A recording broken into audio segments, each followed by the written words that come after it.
इस अनोखे कहानी की शुरुआत होती है एक शहर को दिखाते हुए जिसका नाम फेयर वाटर था। पर हाल ही में इस शहर के अंदर अजीब तरीके की घटनाएं घटने लगी थीं। बड़ी तादाद में लोग मारे जा रहे थे। जब एक समय के बाद मरने वाले लोगों की क्वांटिटी बढ़ने लगी, तब पुलिस वाले और डॉक्टर्स ने इन सारी चीजों की जांच पड़ताल करना स्टार्ट किया। डॉक्टर्स की टीम ने तो अपने रिसर्च में बताया होता है कि इन सभी लोगों की मौत एक रीजन से हुई है। जैसे लग रहा था कि किसी ने इन सभी लोगों के बॉडी में हाथ डाल के इनके दिल को पूरी तरीके से मसल दिया हो, और ये मौत बहुत ही ज्यादा भयानक थी। इसी तरीके से कई साल पहले भी बहुत सारे लोग मारे जा रहे थे। तो अब शहर वाले लोगों को लगने लगा था कि शायद शैडो ऑफ डेथ वापस आ चुका है। अब हमें उसी शहर में रहने वाला एक आदमी दिखाया जा रहा था जिसका नाम फ्रैंक होता है। दरअसल फ्रैंक के वाइफ की कुछ साल पहले एक कार एक्सीडेंट में डेथ हो चुकी थी, लेकिन उस एक्सीडेंट के अंदर फ्रैंक को जरा भी डैमेज नहीं होता। ताज्जुब की बात थी कि उस दिन से फ्रैंक की जिंदगी बदल गई। तब से ही फ्रैंक को कुछ एबिलिटीज मिली जिससे कि वो अलग अलग टाइप के आत्माओं को देखकर उनसे बात कर सकता था।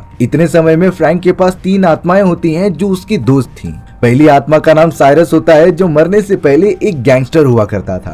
दूसरी आत्मा का नाम नर्ड होता है और तीसरी का जज। फ्रैंक ने तो एक्सीडेंट के बाद अपनी सारी जॉब छोड़ दी थी और लोगों के पास जाकर उनके घर में मौजूद बुरी आत्माओं को भगाने का बिजनेस स्टार्ट किया था। इन सारी चीजों के बदले फ्रैंक लोगों से कुछ पैसे लेता था और यही अब उसके पूरे दिन का रूटीन होता है। अब एक दिन फ्रैंक अपनी गाड़ी लेकर रास्ते पर जा रहा था, तभी उसका ध्यान भटकने के कारण अचानक गाड़ी आउट ऑफ कंट्रोल हो जाती है और रे नाम के एक आदमी के लॉन में घुस जाती है। फ्रैंक ने तो यहाँ पर रे का बहुत ही ज्यादा नुकसान कर दिया था। रे तो भागा भागा आता है फ्रैंक को पकड़ने के लिए, लेकिन यहाँ पर फ्रैंक ने बचने के लिए रे को अपना विजिटिंग कार्ड दे दिया था जो कह रहा होता है कि मैं तुम्हारे पैसे जल्द से जल्द यहाँ पर भिजवा दूंगा। रे कुछ कहता इससे पहले फ्रैंक वहाँ से रफू चक्कर हो जाता है। अब हमें यहाँ रे की वाइफ दिखाई गई जिसका नाम लूसी था। लूसी एक डॉक्टर होती है जिसे की कॉल आया था मिसेस ब्रैंडी के घर से, इसीलिए लूसी जल्द से जल्द मिसेस ब्रैंडी के घर पर चली गई थी। मिसेस ब्रैंडी ने बताया कि मेरी बेटी पेट्रिशिया को हाथ पर काफी ज्यादा चोट लगी है, इसीलिए लूसी पेट्रिशिया की मरहम पट्टी करती है और उसका इलाज करती है। लेकिन घाव थोड़ा ज्यादा लगने के कारण लूसी ने सलाह दी थी कि पेट्रिशिया को हॉस्पिटल में शिफ्ट हो जाना चाहिए, लेकिन मिसेस ब्रैंडी गुस्से में जवाब देती हैं कि मेरी बेटी यहाँ से बाहर नहीं जा सकती। लूसी ने तो पेट्रिशिया के गले पर अजीब तरीके के निशान देखे थे, पर अब मिसेस ब्रैंडी ने लूसी को यहाँ से जाने के लिए कह दिया। अब यहाँ रात होने पर रे और लूसी एक साथ बैठकर टाइम स्पेंड कर रहे होते हैं। तभी अचानक उनके घर की सारी चीजें हिलने लगी थीं। सारे सामान तो काले जादू की मदद से अपने आप ही चलने लग जाते हैं। दोनों ही हस्बैंड वाइफ इतना ज्यादा डर गए थे कि वो कोने में जाकर छुप जाते हैं। तभी लूसी ने फ्रैंक का विजिटिंग कार्ड देखकर उसे कॉल करके यहाँ मदद करने के लिए बुला लिया था। फ्रैंक तो घर को देखकर कहता है कि इस जगह पर बहुत ही बुरी आत्माओं का साया है, लेकिन मैं इसे पूरी तरीके से ठीक कर दूंगा। पर फ्रैंक ने कहा कि मुझे ये सारी चीजें करने के लिए पूरे $500 चाहिए। अब डील फिक्स होने के बाद फ्रैंक को झाड़ फूक करता है जिससे कि बुरी आत्माएं चली जाएं। थोड़ी देर तक ये सारे प्रोसेस करने के बाद फ्रैंक कह रहा था कि इस घर से अब बुरी आत्माओं का साया हट चुका है और अब आप दोनों के डरने की कोई जरूरत नहीं। लेकिन फ्रैंक उनसे पैसे नहीं लेता है क्योंकि उसने रे के लॉन का कुछ डैमेज किया था, जिसकी वजह से उसका नुकसान फीस ना लेने की वजह से चुकता हो जाएगा। तभी अचानक फ्रैंक को कुछ महसूस होता है और अब उसे रे के सर पर 37 लिखा हुआ दिखाई दिया था। हालांकि फ्रैंक को कुछ समझता नहीं, लेकिन वो रे को बता रहा था। पर रे इन सारी बातों पर बिल्कुल भी भरोसा नहीं करता और फ्रैंक को यहाँ से निकाल देता है। फ्रैंक के घर से जाते ही हमें दीवार पर एक अजीब तरीके की आत्मा दिखाई दी थी। थोड़ी देर बाद हमें पता चलता है कि रे और लूसी के घर में जो आत्माएं तबाही मचा रही थी उसे और किसी ने नहीं बल्कि फ्रैंक ने ही भेजा था। फ्रैंक इसी तरीके से लोगों को बेवकूफ बनाता और उनसे पैसे कमाता। वो सबसे पहले अपने 3 आत्माओं को भेजकर घर के अंदर थोड़ी मोड़ी भूतिया एक्टिविटीज कराता और फिर वहां जाकर लोगों से पैसे लेकर उन आत्माओं को वापस जाने के लिए कह देता। इसी तरीके से फ्रैंक के पास थोड़े पैसे आने लगे थे। अब अगले दिन फ्रैंक को रास्ते में रे की आत्मा भागती हुई दिखाई जा रही थी। वो रे की आत्मा डायरेक्टली आकर फ्रैंक से लड़ जाती है क्योंकि वो उससे ही मिलने आई थी। रे की आत्मा फ्रैंक से कह रही थी कि तुम प्लीज मुझे बचा लो मरने से, लेकिन फ्रैंक तो साफ साफ कहता है कि तुम तो मर चुके हो और मरे हुए लोगों को वापस जिंदा नहीं किया जा सकता। फ्रैंक तो रे के फ्यूनरल में भी जाता है क्योंकि वो कल रात ही उससे मिला था, बट रे के साथ रियलिटी में क्या हुआ ये तो फ्रैंक को भी नहीं पता था। अब लूसी फ्रैंक से मिलकर एकदम गिड़गिड़ाते हुए पूछती है कि क्या तुम्हें रे की आत्मा दिखाई दे रही है कि नहीं, क्योंकि पूरी दुनिया भले ही तुम पर भरोसा ना करे, लेकिन मुझे तुम्हारी बातों पर पूरा भरोसा है। रे और लूसी थोड़ी बात करने के लिए एक कैफे में आ जाते हैं। लूसी फ्रैंक से पूछ रही थी कि क्या तुम मेरे मरे हुए हस्बैंड की आत्मा से बात कर सकते हो कि नहीं। फ्रैंक कह रहा था कि हाँ, मैं उससे कम्युनिकेट कर सकता हूँ। तब जाकर लूसी कह रही थी कि क्या तुम रे की आत्मा से ये पूछ सकते हो कि उसने मेरे दिए गए $15,000 क्या किए। रे की आत्मा सच कहती है कि मैंने उन पैसों को एक गलत इन्वेस्टमेंट में गवा दिया। जब फ्रैंक ने ये बात लूसी को बताई तब वो थोड़ी मायूस हो जाती है, जिसके बाद वो कह रही थी कि मेरे और रे के बीच शुरुआत से ही कुछ अच्छी बन नहीं रही थी। हम दोनों में बातों बातों में झगड़े होते थे, जिससे कि हमारा रिलेशन काफी अच्छा भी नहीं था। अब लूसी को सराहना देने के लिए फ्रैंक उसके ऊपर अपना हाथ रख देता है, पर यह बात री की आत्मा को बिल्कुल भी पसंद नहीं आ रही थी, इसीलिए उसने वाइन का ग्लास फ्रैंक के ऊपर गिरा दिया। फ्रैंक के कपड़े खराब हो जाते हैं, इसीलिए वो वॉशरूम में चला गया था फ्रेश होने के लिए। तभी अचानक वॉशरूम के अंदर एक और आदमी आता है, जिसके सर के ऊपर फ्रैंक ने 38 नंबर लिखा हुआ दिखा था। सेम ऐसा ही फ्रैंक ने रे के भी सर पर लिखा हुआ देखा था, जिसके बाद रे की तुरंत ही मौत हो गई। और अब शायद से फ्रैंक को लगने लगा था कि अगली बारी इस बूढ़े अंकल की है। फ्रैंक तो लगातार चारों तरफ ढूंढने लग जाता है उस बुरी आत्मा को, पर अगले ही मोमेंट में एक बहुत ही डरावना साया मिरर में से बाहर निकलता है और उस बूढ़े आदमी के बॉडी में हाथ डाल के उसका पूरा दिल निचोड़ देता है, जिससे कि वो बूढ़ा आदमी तुरंत ही मर गया था। वो काला और डरावना साया तो ये सारी चीजें करके तुरंत ही वहाँ से निकल जाता है। फ्रैंक तो चुपके से ये देख रहा था, जिसे कि अपनी आंखों पर विश्वास नहीं होता। और अब यहाँ उस बूढ़े आदमी की आत्मा उसके बॉडी से बाहर निकलने लगी थी।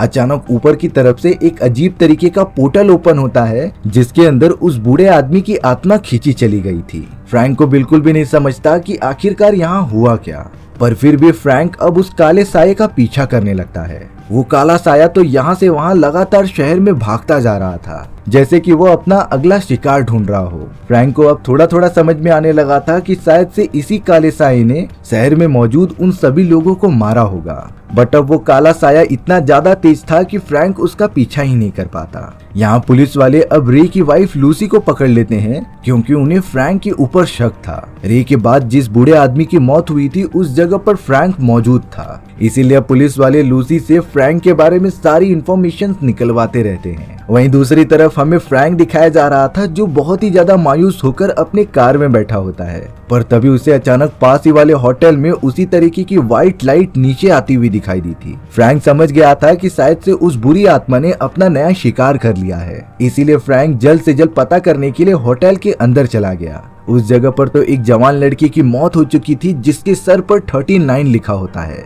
यानी कि उस काली आत्मा ने इस लड़की की भी जान ले ली। अब यहाँ पर फ्रैंक ने नोटिस किया कि वहाँ पर एक बहुत ही बड़ी एडिटर थी और उसके सर पर नंबर 40 लिखा था, यानी कि उस काले साये की अगली शिकार ये एडिटर है। अब उस एडिटर की जान बचाने के लिए फ्रैंक उसके पास जाने लगता है और कहता है कि तुम खतरे में हो। एडिटर तो फ्रैंक को देखकर थोड़ी ज्यादा डर गई थी कि ये उसे नुकसान न पहुंचा दे, इसीलिए वो सभी से कहती है कि फ्रैंक को बाहर निकाल दो। वहाँ पर अब पुलिस वाले भी पहुंच चुके थे, जिन्होंने फ्रैंक के ऊपर गन तान दी थी। पर अब अगले ही मोमेंट में वो काला साया वहाँ पर आ चुका था, जो लगातार घूमने लगता है चारों तरफ। फ्रैंक के अलावा उस काले साये को और कोई भी नहीं देख पा रहा था। वो काला साया अपना अगला शिकार यानी कि एडिटर की तरफ जैसे ही बढ़ा, तभी वहाँ फ्रैंक की वो 3 दोस्त वाली आत्माएं आ जाती हैं, जिन्होंने उस काले साये पर हमला करना स्टार्ट कर दिया था। हालांकि काला साया थोड़े थोड़े देर के लिए गायब हो जाता, पर फिर से वो दुगनी तेजी से सामने आ जाता। इन सारी चीजों का फायदा उठाकर फ्रैंक और उसकी दोस्त आत्माएं एडिटर को अपने साथ गाड़ी में बिठाकर दूर लेकर जाने लगी थी। बट वो काला साया इतनी जल्दी उनका पीछा छोड़ने वाला नहीं होता। वो तो लगातार कार का पीछा करते हुए उसका बैलेंस बिगाड़ देता है और उनकी कार को पहाड़ से नीचे गिरा देता है। अब उस एडिटर को बचने का कोई भी रास्ता ही नहीं था। काला साया जल्द से जल्द उस एडिटर के पास गया और उसका पूरा दिल निचोड़ लिया, जिससे कि एडिटर की तुरंत ही मौत हो जाती है। फ्रैंक एडिटर की मदद करना चाहता था, लेकिन वो इसमें नाकामयाब होता है। बट अब यहाँ पता नहीं क्यों फ्रैंक को अजीब तरीके के विजन्स आने लगे थे। उसे अपनी वाइफ के साथ हुआ वो एक्सीडेंट याद आता है, जिसमें कि फ्रैंक को अपनी वाइफ के मरने से पहले उसके सर पर 13 नंबर लिखा हुआ दिखाई दिया था। फ्रैंक नहीं समझ पाता कि उसे ये सारी चीजें अब क्यों याद आ रही हैं। एडिटर की आत्मा तो बाहर निकल चुकी थी, जो फ्रैंक को दोष दे रही होती है कि तुमने तो अपनी वाइफ के साथ साथ मुझे भी मरवा दिया। अब यहाँ फ्रैंक इन बातों से पूरी तरीके से कंफ्यूज था। फ्रैंक अब अपने डाउट क्लियर करने के लिए डायरेक्टली पुलिस स्टेशन चला जाता है, जहाँ पर लूसी पहले से ही मौजूद थी, जो अपना बयान दे रही होती है। अब फ्रैंक ने पुलिस ऑफिसर्स को बताया कि एडिटर की अब मौत हो चुकी है। यहाँ सारे सबूत फ्रैंक के अगेंस्ट थे, इसीलिए पुलिस वालों ने उसे पकड़कर जेल में बंद कर दिया। अब यहाँ लगातार फ्रैंक से पूछताछ की जाने लगी। जेल के अंदर फ्रैंक एक FBI एजेंट को सारी बातें बता रहा था कि कैसे एक काला साया लोगों को मार रहा है और उस काले साये ने ही अब तक के सारे कत्ल किए हैं। लेकिन यहाँ पर वो FBI एजेंट फ्रैंक की किसी भी बातों पर भरोसा ही नहीं करता। वो तो फ्रैंक को कहने लगा था कि ये सारी चीजें जो तुम देखते हो वो तुम्हारे दिमाग की एक मनगढ़ंत इमेजिनेशंस हैं। अगर ये सारी चीजें रियल होती तो बाकी लोगों को भी जरूर दिखाई देती। FBI एजेंट की बातें सुनने के बाद फ्रैंक थोड़ा सा सोच में पड़ जाता है कि शायद से ये भी हो सकता है, शायद वो पूरी तरीके से पागल हो गया है, इसीलिए उसका दिमाग इस तरीके की कहानियां बना रहा था। थोड़ी देर बाद जेल के अंदर साइरस और नर्ड नाम की दो आत्माएं आती हैं फ्रैंक से मिलने के लिए। लेकिन फ्रैंक के दिमाग पर अब उस FBI एजेंट की बातें इतनी ज्यादा चली गई थी कि वो उन आत्माओं को बिल्कुल भी देख ही नहीं पाता, क्योंकि फ्रैंक को लगने लगा होता है कि ये सारी चीजें रियलिटी में एग्जिस्ट ही नहीं करती। वो तो सारी चीजें इग्नोर करके जेल के अंदर ही बैठा होता है। अब हमें यहाँ लूसी दिखाई जा रही थी जो फ्रैंक के घर पर आकर कुछ छानबीन कर रही होती है। लूसी को फ्रैंक के घर में एक रिकॉर्डिंग मिली जो और किसी का नहीं बल्कि मिसेस ब्रांडी का होता है।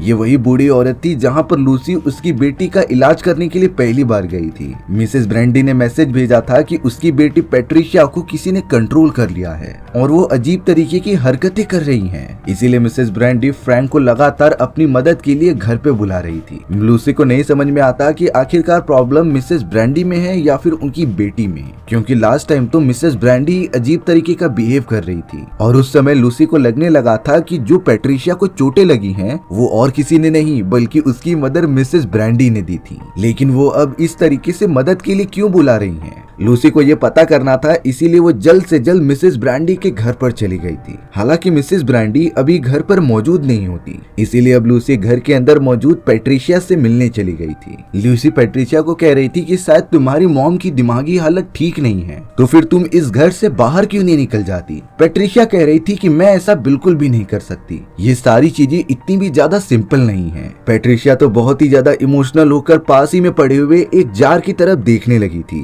लूसी जब उस अजीब टाइप के जार को टच करने जाती है तभी पैट्रिशिया ने उसे पकड़कर अपने पास रख लिया था। तब जाकर पैट्रिशिया लूसी को बताती है कि मेरे फादर ने कई सारे मर्डर्स किए लेकिन फिर उन्होंने खुद ही सुसाइड कर ली, बट मेरी मॉम मिसेस ब्रांडी को शक था कि मैंने ही अपने फादर का कत्ल किया है। तब से ही इस जार के अंदर मैंने फादर की अस्थियां छुपा कर रखी थी, जिसके कारण मुझे घर से निकलने की कोई भी अनुमति नहीं होती। अब घर के अंदर मिसेस ब्रांडी आ चुकी थी। पैट्रिशिया तो जल्द से जल्द लूसी को एक अलमारी में छुपा देती है। लूसी ने जब अलमारी में देखा तो उसे वहाँ पर एक चाकू मिलता है। ये वही चाकू था जो फ्रैंक की कार में मौजूद होता है जब उसकी वाइफ का एक्सीडेंट हुआ था। पुलिस वालों को बयान देते समय लूसी को ये सारी बातें पता चली थी, इसीलिए अब लूसी किसी भी हालत में बाहर निकल के सीधा चली आती है जेल के अंदर फ्रैंक के पास। फ्रैंक के दिमाग का सिचुएशन ऐसा हो गया था कि वो किसी की भी बातों पर भरोसा नहीं करता, लेकिन लूसी ने जब फ्रैंक को वो चाकू दिखाया तब वो अपने होश में आ जाता है। फ्रैंक तो अब लगातार लूसी की बातें सुनने लगा था।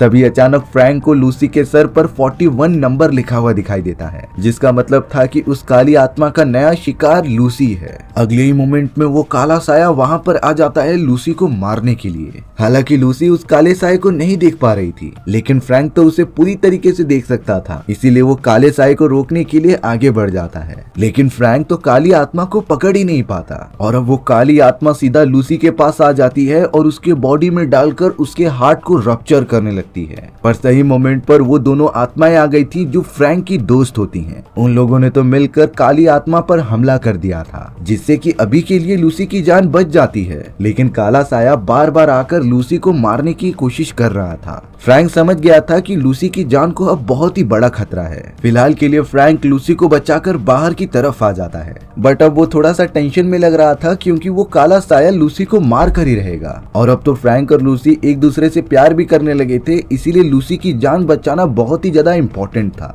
इसीलिए फ्रैंक अपनी जान लेने का डिसाइड करता है, पर लूसी रोकते हुए कहती है कि तुम्हें ऐसा करने की बिल्कुल भी जरूरत नहीं, हमारे पास एक और भी तरीका है। दरअसल फ्रैंक चाहता था कि अगर वो मर जाएगा तब उसकी आत्मा आत्मा बाहर निकल के काले साए से लड़ाई कर सकती थी, लेकिन लूसी बताती है कि हमारे पास दूसरा भी रास्ता है ऐसा करने का। मैं तुम्हारे बॉडी में एक लिक्विड इंजेक्ट कर दूंगी जिससे कि कुछ समय के लिए तुम्हारा दिल धड़कना बंद हो जाएगा और फिर तुम्हें हाइपोथर्मिया की कंडीशन में लाना पड़ेगा, जिसके बाद शायद तुम्हारी आत्मा बाहर निकल सकती थी। और कुछ समय बाद जब मैं तुम्हारी बॉडी को इलेक्ट्रिक शॉक दूंगी तब तुम्हारी आत्मा वापस आ जाएगी, जिससे कि तुम्हारी जान भी नहीं जाएगी और तुम्हारा काम भी हो जाएगा। फ्रैंक लूसी की बात मानकर एक कोल्ड एरिया में आ जाता है जहाँ पर सामान रखे जाते थे। सबसे पहले फ्रैंक को उस फ्रीजर में बंद होकर हाइपोथर्मिया का शिकार होना पड़ेगा, जिसमें कि उसकी पूरी बॉडी का टेम्परेचर काफी कम हो जाएगा। लूसी ने फ्रैंक को लिक्विड प्रोवाइड भी कर दिया था, लेकिन कोमा में जाने के बाद फ्रैंक के पास सिर्फ 20 मिनट का समय होता है ये सारे काम करने के लिए। अगर 20 मिनट में वापस फ्रैंक की बॉडी को झटके नहीं दिए गए तब फ्रैंक हमेशा के लिए मर जाएगा। बट अब उस जगह पर FBI एजेंट आ जाता है जो नहीं चाहता था कि फ्रैंक जिंदा हो। उसने लूसी को गन पॉइंट पर ले लिया और उसे पुलिस स्टेशन लेके जाने लगा। यहाँ लूसी का प्लान काम कर जाता है और अब फ्रैंक की आत्मा बाहर निकल चुकी थी, जो अब सीधा लूसी को बचाने के लिए उसके पास जाने लगता है, क्योंकि वो काला साया कभी भी लूसी पर हमला कर सकता था। होता भी कुछ ऐसा ही है। काले साये ने उस FBI एजेंट की कार पर ही हमला कर दिया था जिसके अंदर लूसी मौजूद थी। बट फ्रैंक की आत्मा जल्द से जल्द वहां पहुंचती है और उस काले साये से फाइट करने लग जाती है। फ्रैंक भी खुद एक आत्मा होता है, इसीलिए वो काले साये को छू सकता था। देखते ही देखते फ्रैंक ने काले साये से लड़ाई करते हुए उसे अपने कंट्रोल में कर लिया था। बट कुछ देर बाद अच्छी तरीके से देखने के बाद फ्रैंक को रियलिटी पता चल गई। फ्रैंक को ये पता चल जाता है कि वो काली आत्मा और कोई नहीं बल्कि जॉनी बार्लेट ही है। जॉनी बार्लेट एक बहुत ही खतरनाक सीरियल किलर हुआ करता था, जिसने कि कुछ सालों पहले बहुत सारे कत्ल किए थे। इन सारी चीजों में जॉनी बार्लेट का साथ पैट्रिशिया भी दे रही थी, लेकिन वो उस समय सिर्फ 15 साल की थी। जॉनी बार्लेट और पैट्रिशिया एक दूसरे से प्यार किया करते थे और वो दोनों मिलकर दुनिया के सबसे बेस्ट सीरियल किलर बनने की कोशिश कर रहे होते हैं। जब ये सारी बातें पुलिस वालों को पता चली तब पैट्रिशिया नाबालिग होने के कारण उसे उम्र कैद की सजा हो जाती है। वहीं जॉनी बार्लेट को सजाए मौत दे दी गई थी और अब जॉनी बार्लेट काले साये की मदद से वापस लोगों को लगातार मार रहा है। फ्रैंक ने तो लगभग जॉनी को अपने कंट्रोल में कर लिया था,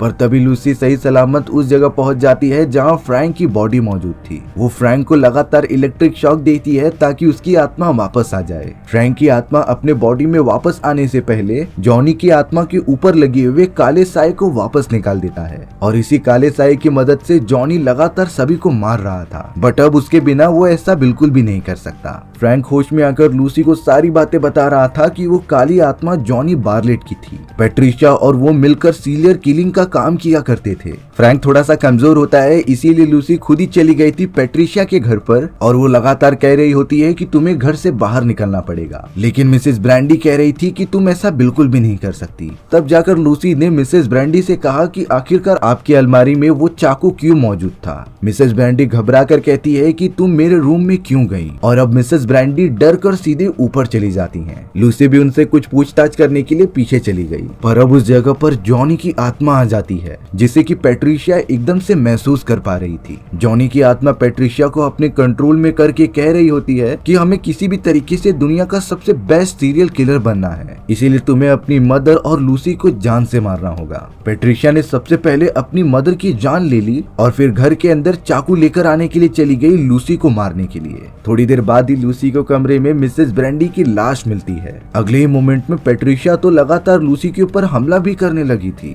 लूसी कैसे भी अपनी जान बचा रही होती है, पर अब उस जगह पर फ्रैंक भी आ गया था जो लूसी की मदद करके उसे एक दूसरे कमरे में लेकर चला जाता है। उन्हें लग रहा था कि इस कमरे में वो दोनों सेफ हैं, बट अब जॉनी की आत्मा एक तस्वीर में से बाहर निकल के लूसी के ऊपर हमला कर रही थी। फ्रैंक जल्द से जल्द लूसी के पास आकर उस फोटो फ्रेम को पूरा तोड़ देता है, जिससे कि जॉनी की आत्मा पास ही में रखे हुए एक जार के अंदर चली गई थी। लेकिन जब फ्रैंक ने उस जार को देखा तब वहाँ जॉनी का ही नाम लिखा हुआ था, यानी कि पैट्रिशिया ने झूठ कहा होता है कि ये उसके फादर की अस्थियां हैं। अब फ्रैंक और लूसी ने मिलकर डिसीजन लिया कि वो जॉनी की आत्मा को एक चर्च के अंदर लेकर चले जाएंगे। लूसी बताती है कि पास ही वाले हॉस्पिटल में एक छोटा सा चर्च मौजूद है, इसीलिए वो दोनों तुरंत ही उस जगह पर निकल गए थे। पैट्रिशिया भी लगातार दोनों का पीछा करते हुए हॉस्पिटल में पहुंच गई थी। वहाँ पर तो FBI एजेंट भी आ जाता है जो फ्रैंक को जान से मारना चाहता था। उस FBI एजेंट के हाथ में गलती से वो जार लग गया था जिसके अंदर जॉनी की आत्मा कैद हुई थी। FBI एजेंट ने तो जार को ओपन करके जॉनी की आत्मा को आजाद आजाद भी कर दिया था और अब वो लगातार फ्रैंक के ऊपर गोलियां चलाता रहता है। पैट्रिशिया ने भी फ्रैंक को देख लिया था, इसीलिए वो अपनी शॉटगन में से एक बुलेट चला देती है।